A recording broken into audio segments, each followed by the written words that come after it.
So, hello friends. After a long wait, now I'm preparing my next video on backpropagation learning. So, we have last met on the neural network. Neural network has two parts, like we have software and hardware in computers. So, the hardware part, we say the body we can touch, we can feel. Similarly, in the neural network, we have two things. One is the architecture of my network is how how different neurons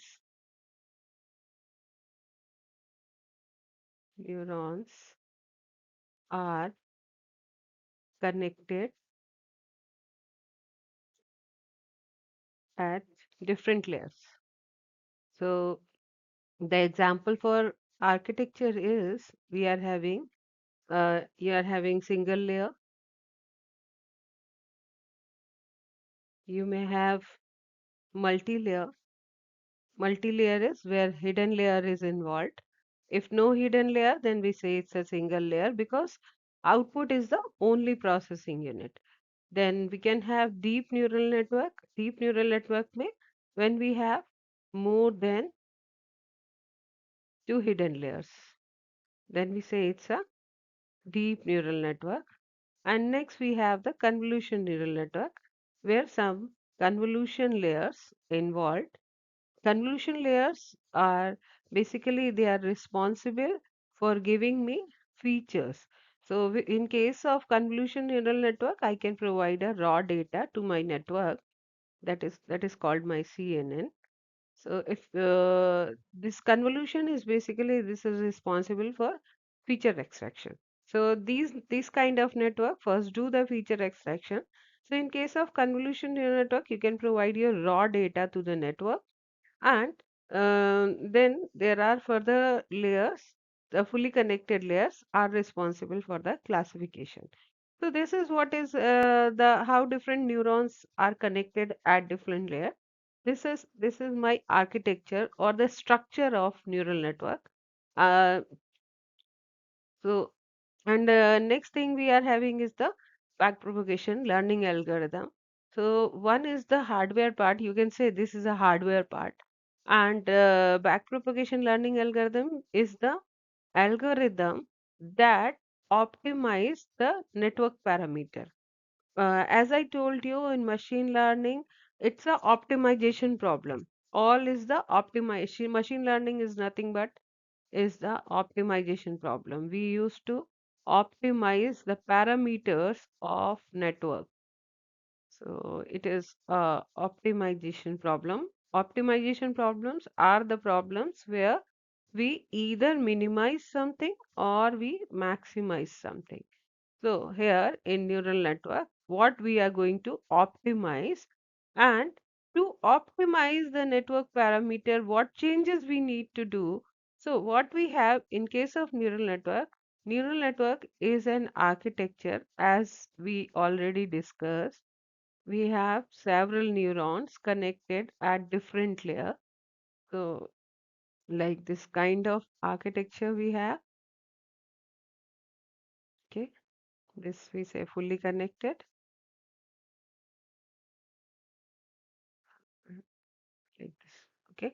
So this is my neural network. So what we have is at every layer, input is just to pass on input to the next layer. At hidden and output layer, we have the weighted sum and the activation function. Weighted sum, activation function. So in between these two, we have weights. This is between the input and the hidden layer, we have certain weights. We have certain weights between the output and the hidden layer. So please mind it for we are going to follow the convention for the weights. The indexes of weight is first index is of next layer neuron. It's a number of next layer neuron and the second index is number of previous layer neuron. So if we have weight between these two, it is 3, 2.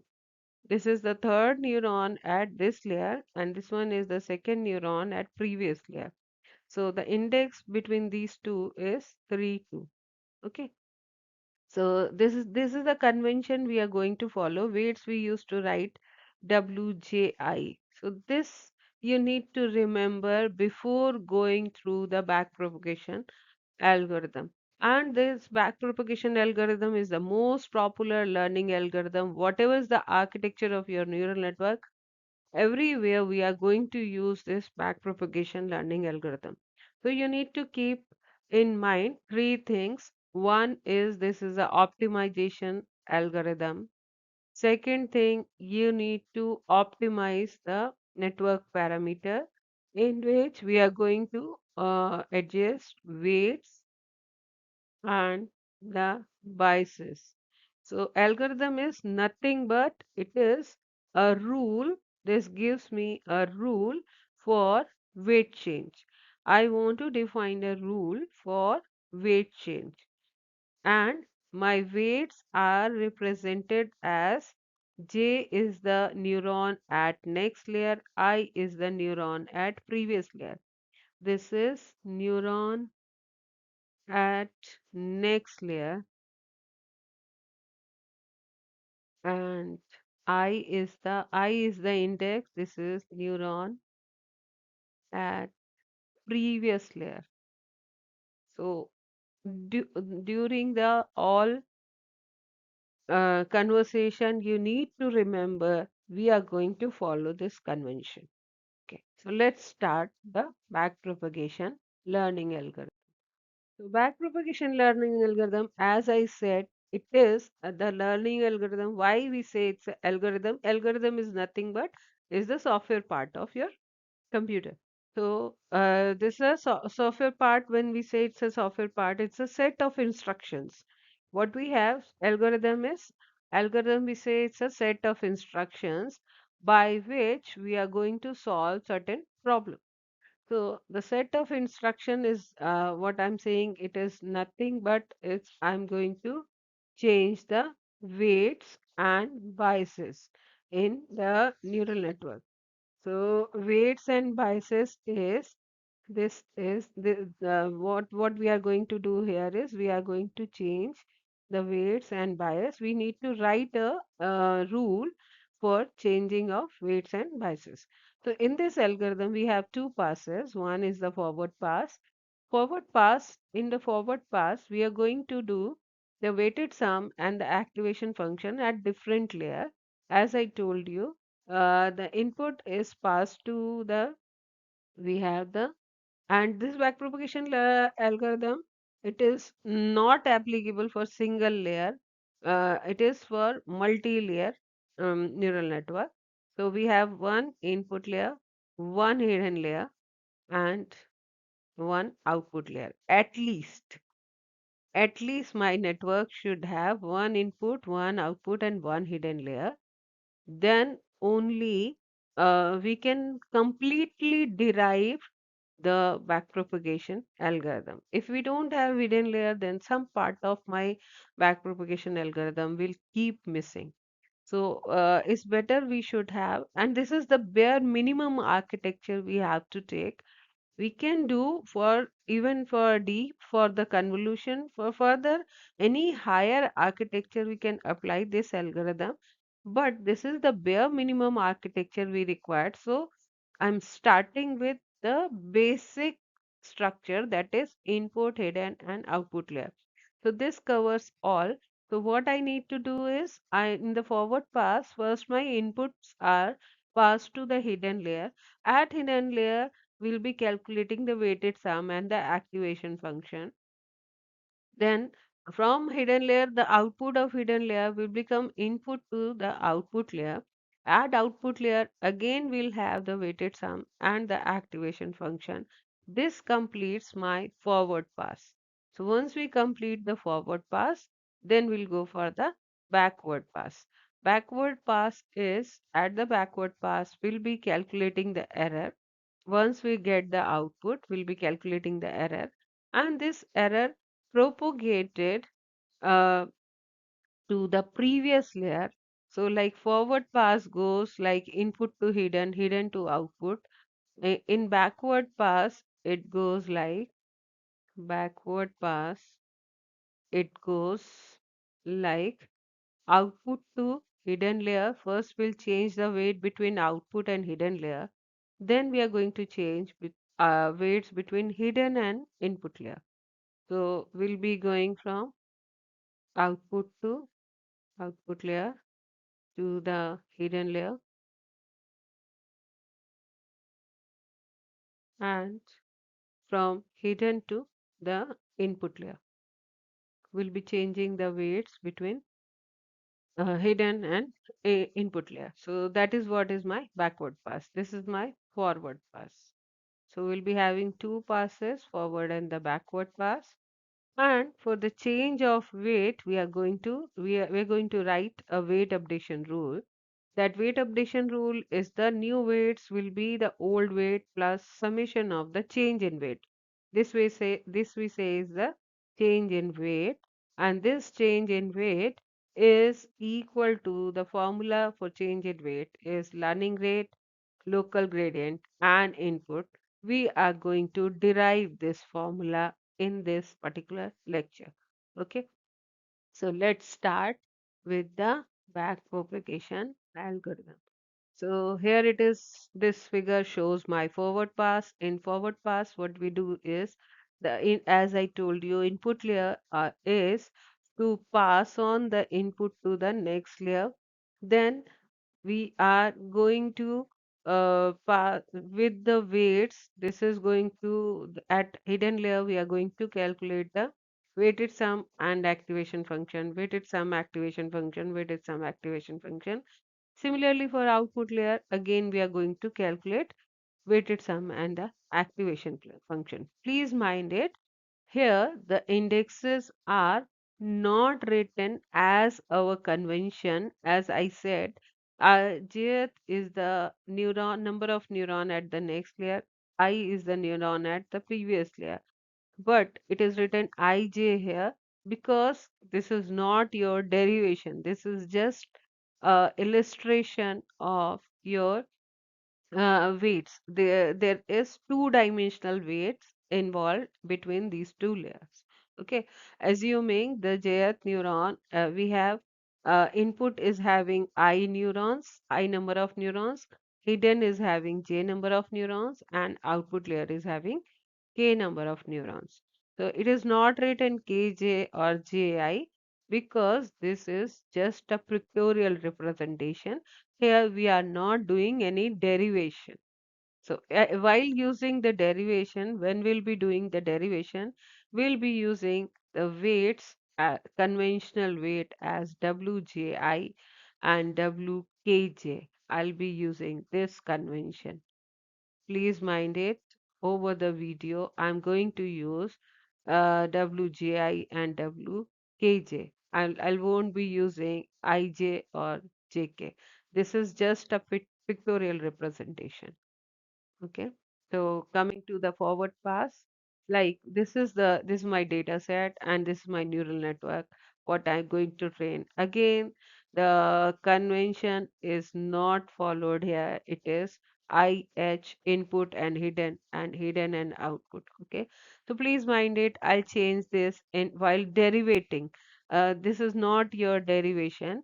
So in machine learning, what we'll have some data set. Data set is generally in CSV form. CSV has certain number of rows and there are certain number of columns. Okay, these are my columns and there are certain number of rows. So with the columns, what I'm going to do, and this is my dependent variable. Dependent variable is the variable what we are going to predict. The things we are going to predict, that is what is my dependent variable. And this one is my independent variable. Sorry, not the serial number. These two are my independent variable. That is what, again, the independent variable I'll be writing, or the input independent variable is nothing but is the input, or it is independent variable. And variable, it is written as x of I, and the dependent or output variable, you can say it is a output variable, as this is written as y of j. Because what I'm saying, jth is the next layer neuron, ith is the previous layer neuron. So input will be coming from the previous layer and output will be calculated at the next layer. So we'll be having output is written as yj and input is written as xj. So, and the feature, the columns of my data set represent the features. This represent the features. So as many features we are having, that many input neurons we required at input layer. While when you are going to design a neural network, for you need to keep in mind as many features. So this input represent the number of features. The number of input neurons is nothing but is equal to the number of features. So we require the number of features. Uh, as many number of features we are having, that many inputs we are having, and the number of outputs you will select as many classes you are having. So as many dependent variable you are having. So we are having two dependent variable. This is a data set of, this is a small portion of data set. You won't say it's a data set. It's a portion of data set of whether a person is going to purchase a house or not. So it is dependent on the affordability and the comfort of the house. So whether the person is going to purchase in cash or the person is going to purchase in EMI, that we want to identify here.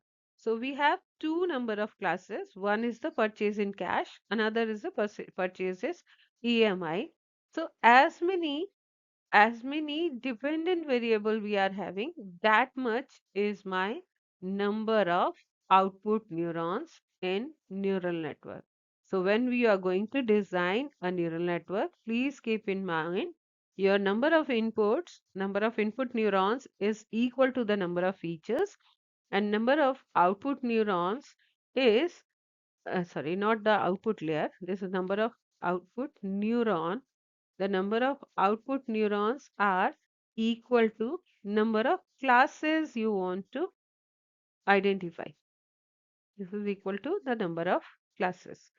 And rows in my data set is represent patterns. Patterns are how many times you repeated your experiment, or you can say it's examples, or you can say this is either patterns, example, or you can say it is number of samples. So these many examples we are going to produce to the neural network. So my neural network, learning of the neural network, it is different than all other machine learning models. How it is different? It is, in neural network we used to present every sample to the network. Like we have five number of samples here, or you can say it's a five patterns, and every patterns we are going to present to the neural network. First we are going to present pattern number one. So once we give pattern one, then we have two inputs as zero point 0.5, zero point 0.9, and expected output is 1, 0. Then next we are going to present pattern number 2. Then my input is zero point 0.1, zero point 0.2, output is 0 and 1. Next I'm going to present input as zero point 0.8, zero point 0.3, output will be 1 and 0. Then next, I'm going to produce input as zero point 0.3 and zero point 0.7. Output will be 1 and 0. And lastly, we'll be presenting the input as zero point 0.4 and zero point 0.5, and output of my network is 0 and 1. So this completes one iteration of my neural network, and this iteration we say is the epoch. Neural network में iteration is not one producing one sample to the network. It is epoch is once you complete, once all patterns presented to my network, presented to the network, to the network, that completes my one iteration. That completes, sorry, sorry, completes one iteration, and that is called one epoch. It is equal to one epoch. So neural network mein it is not iteration, it is epoch. Epoch means once you produce all patterns present in your data set to the neural network, that is called your epoch. So first we have the forward pass. So this is the example for the forward pass. I have two inputs. I have two inputs, that is zero point 0.5, zero point 0.9. I'm going to produce to the neural network. This is my input 0.5, 0.9. Then I'll calculate the uh, weighted sum and the activation function.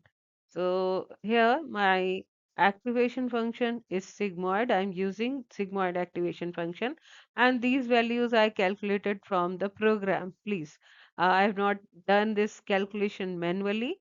So here is the initially we'll have weight matrices are generated randomly because we have uh, three hidden neurons and two output neurons. So we required a weight matrix between hidden and output layer that is of size 2 cross 3. This is of size 2 cross 3. Again, as I said, this is the this is the size of your weight matrix. That is what is IH written here. WIH. IH is the number of neurons at previous layer, number of neurons at the hidden layer. But please mind it, again we are not doing derivation here. There's no derivation done here. This is we are in the forward pass. So that convention will be followed in the backward pass. Then we have another weight matrix. We required another weight matrix, that is W of HO. W of HO is the number of number of neurons at the hidden layer and the number of neurons at the output layer. So size of my weight matrix here, it is 3 cross 2. This one is 3 cross 2 because we are having 3 neurons at the hidden layer and 2 neurons at the output layer. Okay. So we require two weight matrix, and these weight matrix are randomly generated. These are the random values. These are the random values between 0 and 1. These two weight matrix are nothing but is the random values. We are not taking from anywhere. So first we'll generate the weight matrix. After generating the weight matrix, I will produce my input to the neural network. Then I'll do the weighted sum. This is weighted sum at hidden layer, and this is output of after applying the activation function. Output is it is after applying activation function. Activation function. So weighted sum we used to represent by V of J. This is output of uh, jth neuron, and output we represent by Y of J. Okay. So this is the convention I'm going to follow. Input I'll be representing by Xi, Then weights, I already told you weights. This is the size of weight matrix, but every weight index I'll be writing as JI, WJI, and Vi is represent my weighted sum. Sorry, Vj represent my weighted sum, and output is represented by Y of j. Now this output will become input for my next layer. Now this output, the input to the output layer is output of my hidden layer. So this same numbers are going to used as input for my next layer. Now I'll multiply this inputs with this weight, and I'll calculate the weighted sum. This weighted sum again I represent with Vj, and output is represented by Yj. So please mind it, this all conventions I'm going to use over the algorithm. Okay. So first forward passes, what you need to do is you need to give the input to the input layer. Then you need to do the weighted sum activation function, weighted sum activation function at hidden layer and the output layer. Okay. Then, and as I told you, one epoch takes all the patterns in my data set. So this is epoch one. First I produce tuple one. Uh, so this is epoch 1 with the tuple 1. Then we have tuple 2. Next we have tuple 2. Then we have tuple 3, tuple 4, and tuple 5. For all that, we'll do the weighted sum and activation function. This is weighted sum activation function. Weighted sum activation function. And this completes my epoch 1. After completion of epoch 1, then once I produce all the tuples to my network, then I'm going to calculate error. I can calculate error after producing every tuple to the neural network. If I'm calculating the error after producing every tuple to my neural network, that was my pattern by pattern learning. We can have two kinds of learning. One is the batch learning. Yes. Hello, I was telling about the batch learning and the pattern by pattern learning. The concept of batch and pattern by pattern learning will be covered in part 2, where I'll complete the backward pass as well. So if you want to learn the backpropagation as whole, please continue watching the part 2 and part 3 of this, because this is a big concept. So I have divided the whole video in 3 parts. The backpropagation part 1, backpropagation part 2. Backpropagation part 1 completes the forward pass. Backpropagation part 2 completes the backward pass, but it is about the weight change for output neuron only. And the third part completes the weight change for the hidden layer. So we have at 2 layers, we want to change the weight. One is at between output and the hidden layer, and another we want to change between the hidden and input layer. So output and the weight change between output and hidden layer will be covered in part 2, and the weight change between hidden and input layer is covered in part 3. So please keep on watching, and thanks for watching this video. If you liked my videos, please hit the like button. Thank you very much.